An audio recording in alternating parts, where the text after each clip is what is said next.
రష్మికకి పెళ్ళవ్వంగానే అదృష్టం కలిసి వచ్చిందని చెప్పాలి. తెలంగాణ గద్దర్ అవార్డ్స్లో భాగంగా తనకి ది గర్ల్ ఫ్రెండ్లో బెస్ట్ యాక్ట్రెస్ అవార్డు వచ్చింది. చాలా హ్యాపీ అనిపించింది, ఎందుకంటే ఆ పర్ఫార్మెన్స్ చాలా టఫ్ అనమాట. అది చేయటం, ఆ పర్ఫార్మెన్స్ చూసినప్పుడు ప్రతిసారి కొత్తగానే అనిపిస్తుంది.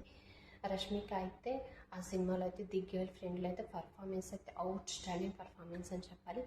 అలాగే తండేల్ మూవీకి నాగ చైతన్యకి బెస్ట్ యాక్టర్గా అవార్డు వచ్చింది. ఆ పర్ఫార్మెన్స్ కూడా అంతే. వీళ్ళిద్దరూ ఏంటి అంటే ఆ సినిమాలో జీవించేశారనమాట. ఇలాంటి ఆ మూవీస్ తండేల్ కానీ ది గర్ల్ ఫ్రెండ్ కానీ చూసినప్పుడల్లా రష్మిక పర్ఫార్మెన్స్ కానీ నాగ చైతన్య పర్ఫార్మెన్స్ కానీ అది మనం ఎప్పటికీ మర్చిపోలేం. ఎప్పుడు చూసినా ఆ పర్ఫార్మెన్స్ అనేది కొత్తగా మనం ఏదో నేర్చుకోవాలి ఆ పర్ఫార్మెన్స్ చూసి అన్నట్లు అనిపిస్తుంది. సో ఆ రెండు మూవీస్కి అదే వాళ్ళిద్దరికి అవార్డ్స్ రావడం, బెస్ట్ యాక్ట్రెస్గా బెస్ట్ యాక్టర్గా అవార్డు రావడం అయితే అది చాలా హ్యాపీగా అనిపిస్తుంది. సో వాళ్ళిద్దరికి అయితే కంగ్రాచులేషన్స్.